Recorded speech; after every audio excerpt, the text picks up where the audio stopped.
This is the Beverly clock on the third floor of the physics department at the University of Otago, New Zealand. It's only been wound once since the time of its construction in 1864 by New Zealand watchmaker, astronomer, and mathematician Arthur Beverly. And it's still running 157 years later.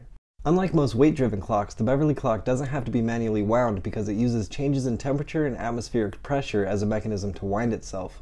Inside the clock is an airtight box with a cubic foot of air inside. I couldn't find a good picture or diagram of the airtight box inside the Beverly clock, so this is the inside of a modern version of an atmospheric clock called the Atmos clock. When the temperature changes, the air inside the box expands or contracts, and that presses on a diaphragm. And that expansion and contraction is used as a winding mechanism. A temperature change of about 6 degrees Fahrenheit over the course of a day is enough to lift a 1 pound weight about an inch, and that's enough to keep it running for the rest of the day.